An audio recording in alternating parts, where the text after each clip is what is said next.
Hi, I'm Sander, and today we're tackling an often asked question for those running clinical trials. What epitopes of my vaccine have resulted in a T-cell response? So if you're developing therapies such as mRNA or peptide vaccines, understanding which epitopes trigger a T-cell response is crucial to evaluating efficacy. In this video, I'll show you how ImmuneWatch DETECT can provide those insights using TCR, short for T-cell receptor sequencing data.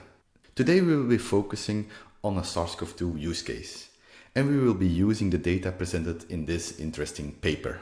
Here, multiple people received a SARS-CoV-2 vaccine and TCR sequencing was performed on 3 different time points.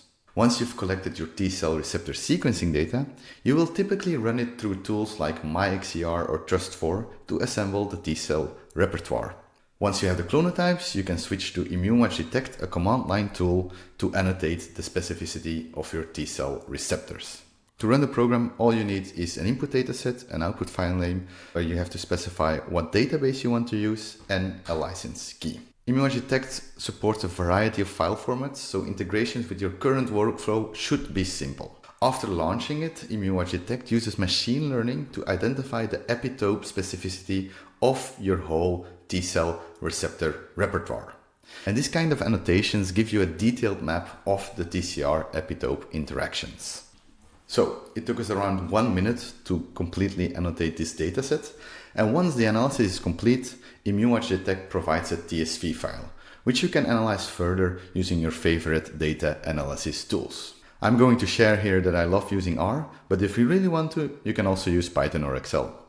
The resulting table includes potential epitope, the scores, some reference TCRs that were used to classify the TCRs, the HLA type, the species name, and antigen name. And from here you can start processing your datasets further on things that are important to you. In this case, I will be focusing on the top 100 most abundant clonotypes and will do some data cleaning, which I will do in this snippet. Once that is done, let's do a first test. In this paper, prior to TCR sequencing, the authors did a stimulation with the SARS-CoV-2 spike protein. So one sanity check is to see whether indeed we can find spike-specific annotations. And that is what I'm going to do in this code block here. So on the x-axis, you can find the score threshold used. On the y-axis, the annotation proportion. And what you'll notice is the more stringent we'll filter, the more spike-specific proteins we find. So far, so good. Now that we have checked that, we can come to our final question. Which epitopes of my vaccine are driving the T-cell response? To do this, we'll be creating an interactive plot, which I will do with this code. And what you'll see here on the x-axis is the clonotype count after vaccination, and on the y-axis, the clonotype count before vaccination. We would be most interested in the far right side of this plot, as these are the clones that are found to be abundant after vaccination. So what you see here is that if we don't do any kind of filtering on the score threshold, a couple of epitopes are visible.